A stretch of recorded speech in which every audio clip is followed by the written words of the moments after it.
नमस्कार, मैं हूं अनुराग पांडे और स्वागत करते हैं आप सभी का भारत एक्सप्रेस में।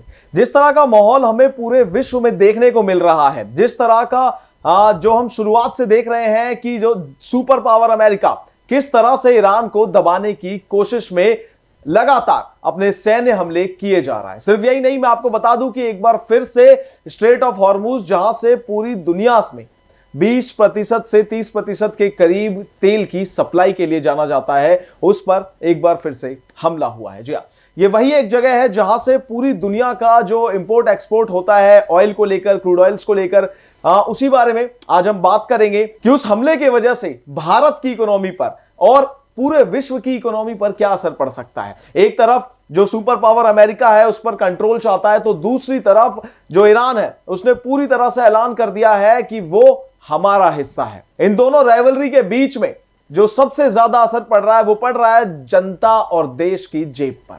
इसी बारे में बात करने के लिए मेरे साथ मौजूद है विकास जी। इनसे बात करेंगे, जानेंगे कि इस बारे में इनकी क्या राय है और क्या कुछ हो सकता है। तो सबसे पहले धन्यवाद सर आपका हमारे यहाँ पे आने के लिए। एक बहुत बड़ा सवाल चल रहा है कि जिस तरह से अमेरिका ढीठपना दिखाकर ईरान पे लगातार हमले कर रहा है, ये भी सुनने को आया था कि इन्होंने बीच में भी समझौता किया था, उसके बाद भी इन्होंने हमले किए, तो इससे क्या फर्क पड़ सकता है दोनों देशों के बीच में, पूरे ग्लोबल में क्या फर्क पड़ता दिखाई देगा हमें?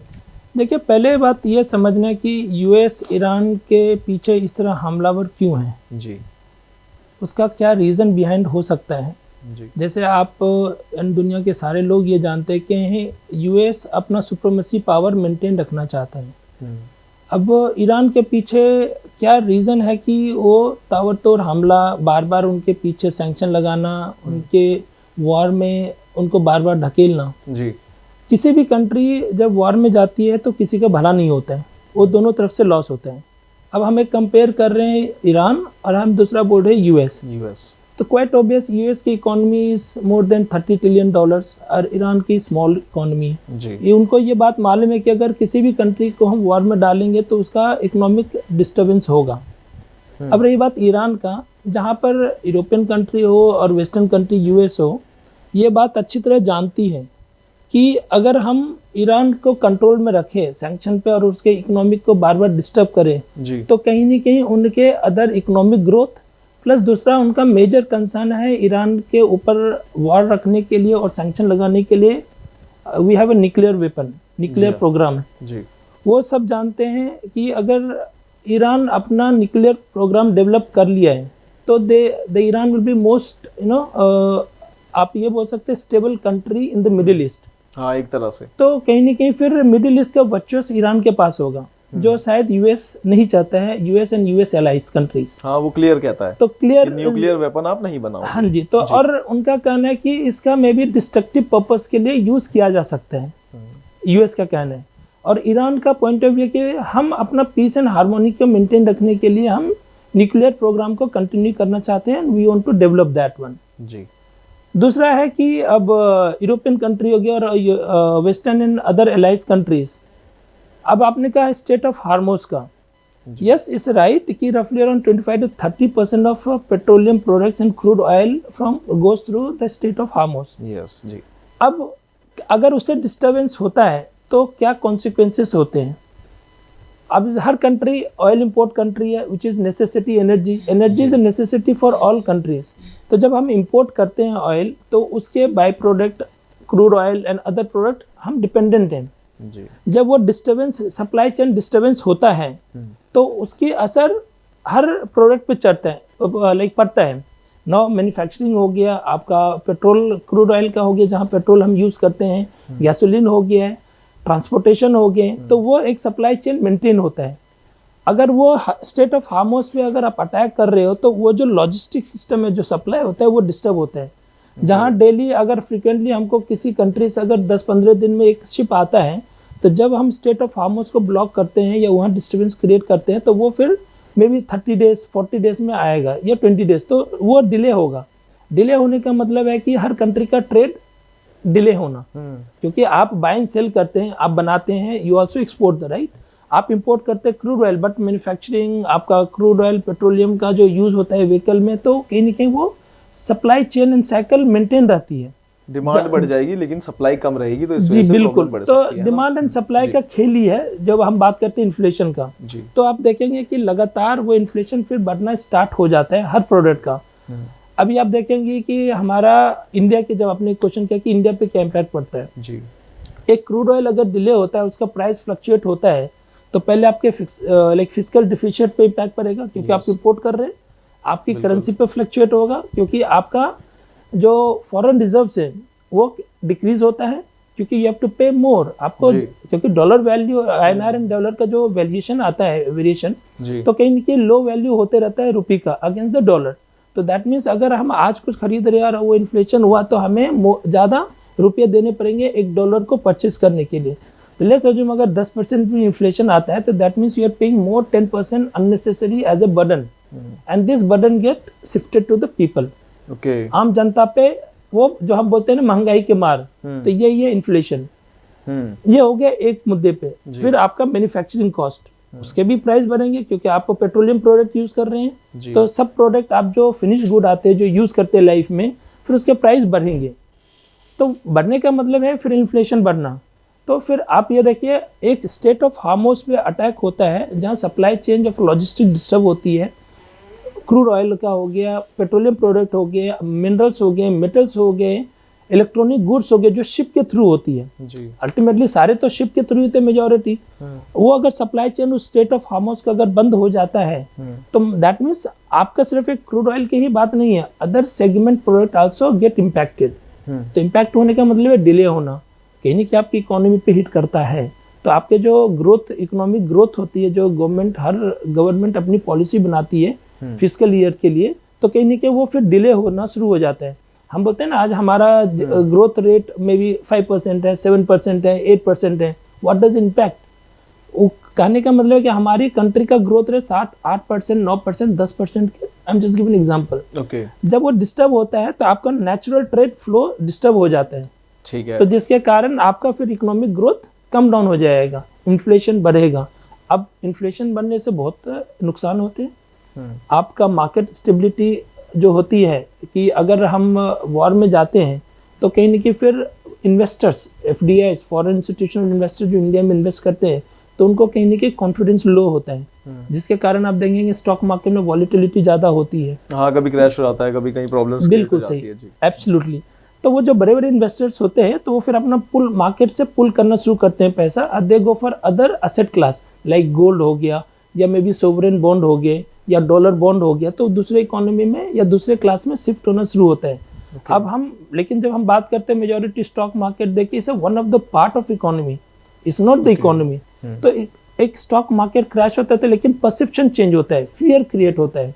तो फियर किस लिए हो रहा है? जस्ट एक स्टेट ऑफ हार्मोस की हम बात कर रहे हैं। जब हम बोल रहे ईरान में अगर US अटैक कर रहे तो क्यों कर रहा है, तो वो अपना US अपना सुप्रीमेसी मेंटेन करना चाहता है मिडिल ईस्ट में। हावर ग्लोबल प्लेटफॉर्म पे तो अपना सुप्रीमेसी मेंटेन कर ही रहा है, लेकिन वो चाहता है कि वो और उसके अलाइज मिडिल ईस्ट में जो सपोर्ट कर रहे हैं अदर मिडिल ईस्ट कंट्रीज को, वो मेंटेन रहे, क्योंकि आर्म्स एंड इनोवेशन हो गया, फाइटर जेट्स हो गए। तो अगर आप देखेंगे US का वन ऑफ द ट्रेड होता है फाइटर जेट्स। अच्छा सर, जिस तरह से हम ये पूरे साल को देख रहे हैं 2026 को, जब हम शुरुआत से देखें कि फेब के एंड से ही ईरान, इजराइल और अमेरिका का ये जो वॉर था स्टार्ट होने लग गया था, एक तरह से अभी बीच में इनका समझौता भी हुआ था। इस हिसाब से अगर हम देखें इनके वॉर की वजह से इंडिया में जिस तरह से इन्फ्लेशन रेट बढ़ा है, अगर आप किसी भी चीज को इस समय लेने जाएंगे या कुछ भी, हर चीज का रेट मिनिमम टू मिनिमम 2 से 5 रुपए तो बढ़ गया है। बिल्कुल, है ना? तो मतलब जिस तरह से इन्फ्लेशन बढ़ रहा है, डिफ्लेशन आ सकती है क्या? मतलब जिस तरह से इकोनॉमी में इस तरह से उछाल देखने को मिला है, रेट बढ़ रहा है, हम ये भी देख रहे हैं कि GDP हमारी 5th नंबर पर आ चुकी है, काफी चीज हम देख रहे हैं इससे रिलेटेड भी। तो ऐसा हो सकता है कि जो इन्फ्लेशन रेट है बढ़ तो रहा है, घटेगा, और घटेगा तो कितना घट सकता है? ये एक बहुत बड़ा सवाल है। जनता ये पूछना चाहती है कि अगर पेट्रोल 10 रुपए बढ़ा है तो क्या वो 10 कम होगा? क्योंकि है ना, देखिए एक बात हम बताते हैं, आपने बहुत अच्छा क्वेश्चन पूछा है कि इससे इन्फ्लेशन से क्या इम्पैक्ट होता है वॉर से। वॉर कहीं और जगह हो रहा है, हमारे साथ वॉर नहीं हो रहा है, लेकिन पब्लिक को ये समझना जरूरी है कि अब हम एक ग्लोबल प्लेटफॉर्म पे हैं जहां हम एक दूसरे कंट्री से कनेक्टेड है। Now we are a global platform like a normal trade. हमारे लिए आज हम मैन्युफैक्चरिंग कुछ अपने कंट्री में कर रहे हैं, लेकिन हम एक्सपोर्ट कर रहे हैं अदर कंट्री को, कुछ इंपोर्ट हम अदर कंट्री से करते हैं, वही फिनिश गुड बना के other country, that means we are interdependent. हाँ, एक चेन में बंध गए हैं बिल्कुल, एब्सोल्युटली। तो हम एक इंटरडिपेंडेंट हैं कंट्री एक दूसरे पे। आज के तारीख में और टुडे सिनेरियो ऐसा है कि हम ये नहीं बोल सकते हैं कि हम अकेले ही सब कुछ है, नहीं। अगर स्टेट ऑफ हार्मोस और क्रूड ऑयल पे इम्पैक्ट होती है तो यूरोपियन कंट्री को भी हिट होता है, क्योंकि वो भी तो इम्पोर्टर कंट्रीज हैं कहीं से, कुड भी रशिया और कुड भी like you know other countries. Venezuela पे अभी देखेंगे अटैक, आई मीन यूएस ने उस पर जबरन कब्जा कर लिया है।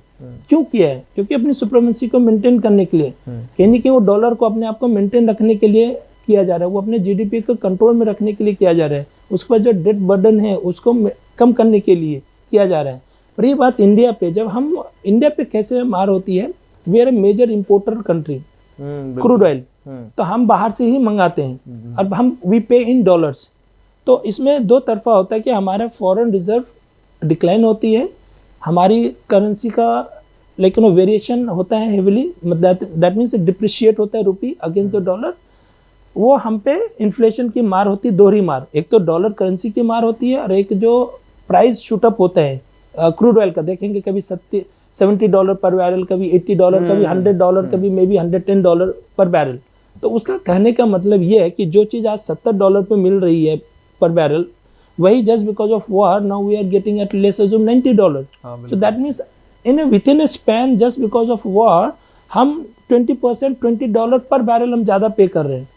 तो कहीं ना कहीं फिर हमारा फॉरेन रिजर्व जो है, जो अनप्रिडिक्टेड है, कि हमने तो एक्सपेक्ट नहीं किया कि वॉर होगा, लेकिन कहीं ना कहीं वो हम पे बोझ बन रहा है। मतलब जनता को बिना कुछ पता लगे उनके ऊपर एक बोझ आ जाता है एक तरह बिल्कुल से। ये एक बिल्कुल है ना, एब्सोल्युटली। और दूसरा आपने क्वेश्चन पूछा था कि हमारे इन्फ्लेशन एंड डिफ्लेशन की बात की है जी। तो डिफ्लेशन हम अज्यूम करते इतना जल्दी आएगा नहीं, क्योंकि उसके लिए आरबीआई बैठा है, क्योंकि उनके लिए भी बड़ा हेडेक होगा अगर उस सिनारी में डिप हुआ। लेकिन हाँ, अगर ये ज्यादा प्रोलॉन्ग चला, अगर लंबा खिंच गया, जो हम नहीं चाहते, या शायद कोई भी कंट्री नहीं चाहेगी, लेकिन हाँ कुछ वेस्टेड इंटरेस्ट है जो यूएस है, वो अगर वो खींचना चाहेगी तो कर सकती है, क्योंकि वो भी जानती है कहीं ना कहीं 20-30% ऑफ द क्रूड ऑयल का फैसिलिटीज स्टेट ऑफ हार्मोस से होके जाता है शिपिंग।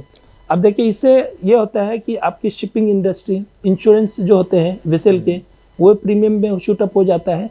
कहीं ना कहीं शिपमेंट का जो रिलेटेड बिजनेस है उन पे इम्पैक्ट होता है, क्योंकि पार्टी को फिर, party in sense those were importer, company जो छोटे छोटे बिजनेस है, बड़े छोटे मोटे बिजनेस जो इंपोर्ट करते हैं, उनकी प्राइस शूटअप होगी, वो शूटअप कंटिन्यू होगा आपके मैन्युफैक्चरर को, वो शूटअप करेंगे कंज्यूमर को। तो कहीं ना कहीं अल्टीमेटली जो इन्फ्लेशन हो रहा है वो बोझ उठाएगा आम जनता। वो तो आम जनता कभी भी फॉर हमेशा आम जनता ही उसकी बोझ की मार उठाएगी एनी सिनारियो। अच्छा सर, एक बहुत बड़ी चीज़ है जिसको सब लोगों को जानना ज़रूरी है, मेरे को ऐसा लगता है, जिस तरह से वॉर की स्थिति बनती है, जिस तरह से सिचुएशन बनती है वॉर में, अभी हम देख रहे हैं कि कहीं और, किसी और, आपने भी बोला अभी कहीं और पर वो जो वॉर चल रही है, लेकिन इंडिया पे इफेक्ट पड़ रहा है, इम्पैक्ट पड़ रहा है जी। जो बर्डन है, जो इन्फ्लेशन रेट है, हम उसे देख रहे हैं, हमें पता लग रहा है। तो इस हिसाब से ऐसा क्या इंडिया में होना चाहिए, या फिर इस मतलब अपने आप को, अपनी इकोनॉमी इतनी स्ट्रॉन्ग कैसे बनाई जाए जिस वजह से जो महंगाई हो, जैसे कभी हमें वॉर के वजह से कभी इम्पैक्ट पड़े ही ना, एक तरह से, जैसे कि इस हिसाब से जैसे हमें एकदम से इतना ज्यादा इन्फ्लेशन देखने को मिला है, कम मिले एक तरह से, काइंड ऑफ। ये बहुत ही बेहतरीन क्वेश्चन आपने पूछा है कि ये दो, आपने एक क्वेश्चन से दो लोगों पे शायद निशाना साधने की कोशिश किया है जी। एक है गवर्नमेंट पॉलिसी एंड दूसरा है एज ए कंज्यूमर। बिल्कुल हाँ, क्योंकि जो इन्फ्लेशन का रेट होता है वो कंट्रोल करने का जो most of the policy RBI करती है, reserve bank of India. Government policy support करती है एंड उसे कंट्रोल करती है आरबीआई। तो इसलिए कभी कभार आप देखेंगे repo rate and reverse repo rate, right. तो उसका मतलब क्या है, जब रेपो रेट होता है कि मतलब वो एक फैक्टर होता है जहां पर हम इंटरेस्ट रेट बढ़ाएंगे या कम करेंगे, हम डिस्काउंट देंगे, वो आरबीआई के काम है कि इन्फ्लेशन को स्लाइटली कंट्रोल में रखे। रही बात गवर्नमेंट पॉलिसी, तो गवर्नमेंट हमेशा पॉलिसी सपोर्टिव ही लाती है ताकि वो बिजनेस एंड कंज्यूमर दोनों, आम जनता एंड बिजनेस हाउस दोनों को बैलेंस रख के वो पॉलिसी लाती ताकि दोनों ही ग्रोथ करें। अब यहाँ क्वेश्चन होता है कैसे कंट्रोल हो सकता है। देखिए, अब इंडिया जो है मल्टीपल फैक्टर पर डिपेंड होता है, बट हाँ ये जरूर, ये शायद अगर फोकस किया जाए, लेकिन आपका पर कैपिटा इनकम नाम सुना होगा। बिल्कुल। कहने का मतलब ये है कि अगर हर इंडिविजुअल अगर वो अर्निंग करना शुरू कर दे तो, और सेविंग करना शुरू कर दे, तो that means we have surplus fund बिल्कुल। कहने का मतलब ये है कि अगर 100 रुपए कमाते हैं हर इंडिविजुअल, बिल्कुल हर इंडिविजुअल की बात कर, मैं समझ रहा हूँ आपकी बात। I am not talking about below the poverty line. Unfortunately देखिए हर किसी की अपनी कैपेबिलिटी होती है, हम उस पर नहीं जा रहे, लेकिन हाँ कहीं ना कहीं हर इंडिविजुअल वो कंट्रीब्यूट करता है इकोनॉमी के ग्रोथ में। लाइक जीएसटी पे करते हैं आप, कुछ चीज़ में वैट होता है, कुछ सेस होता है, तो आप इनकम टैक्स करते हैं, डायरेक्ट इनडायरेक्ट टैक्सेस पे करते हैं, तो गवर्नमेंट का फंड वहीं से आती है ना, तो वहीं से वो खर्चा करती है, पॉलिसीज बनाती हैं वेलफेयर के लिए, society welfare, business welfare, import export, trade related. तो कहीं ना कहीं अगर पर कैपिटा इनकम इंक्रीज हुआ है, अगर हर इंडिविजुअल अर्निंग आपका बढ़ रहा है, तो आपका जीडीपी भी बढ़ेगा, बिल्कुल बढ़ेगा, और गवर्नमेंट के पास सरप्लस फंड भी होगी, सेविंग है तो। अब वही फंड अपने फॉरेन रिजर्व को बढ़ाने में करेंगे। फॉरेन रिजर्व मतलब है कि हमको मार कहाँ पड़ती इन्फ्लेशन का, क्योंकि बहुत सारे majority things are we are importing, right.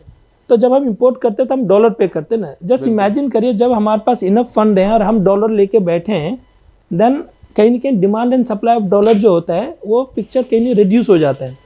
तो हमें आइदर अपना फॉरेन रिजर्व को इतना बढ़ा लें ताकि वो छोटा मोटा इन्फ्लेशन हमको हिट नहीं होता है, क्योंकि हमारे पास डॉलर ऑलरेडी है। अगर डॉलर ऊपर नीचे भी होता है तो हमें इंस्टेंट इम्पैक्ट नहीं पड़ती। हाँ, मतलब एक सरप्लस फंड रहेगा हमारे पास तो हमें प्रॉब्लम नहीं इम्पैक्ट कर पाएगी। तो अभी बहुत सारे समय न्यूज में सुनेंगे या गवर्नमेंट बताती है हमारे पास गोल्ड का रिजर्व इतना है, US dollar bond, I mean dollar इतने रिजर्व हैं। तो रिजर्व क्या है हमारे पास? अगर हर कंट्री को एक मेंटेन रखना पड़ता है रिजर्व्स। अगर हम उससे ऊपर ज्यादा कर लिए रिजर्व, तो विच इज बेहतरीन, that is positive sign. Okay, तो हमारे पास दैट मीन्स एक थ्रेशोल्ड है हर इकोनॉमी, अगर उसके नीचे चला गया तो हमारे मतलब रिस्क फैक्टर इंक्रीज हो जाता है। तो अगर हम उसे मेंटेन करते हैं रिजर्व डॉलर के लिए, so if today 1x is there for dollar reserve, हम उसे अगर 2x कर ले रिजर्व, तो that means we have 1x extra. अगर हमें $100 है, अगर हम इसे $200 रिजर्व करें, तो that means we have $100 additional in our capacity to is, लेकिन स्पेंड। तो इंस्टेंट इम्पैक्ट नहीं होती है।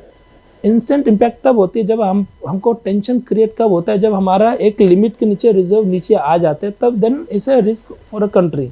तो हर गवर्नमेंट को टेंशन क्रिएट होता है कि या RBI I mean federal bank, हर कंट्री के फेडरल बैंक को वो टेंशन क्रिएट कर सकता है, क्योंकि फिर उनको इन्फ्लेशन को मेंटेन करना है, आपको लाइक रिजर्व्स को मेंटेन करने हैं, which is very much instability create कर सकती है जब अगर लंबा वॉर खींचा तो कहीं ना कहीं हमें अब दो फैक्टर देखते हैं कि हम, आपने बोला कि हम 5th जीडीपी में 5th लार्जेस्ट इकोनॉमी बने हैं, जहाँ में भी 3rd की बात कर रहे हैं।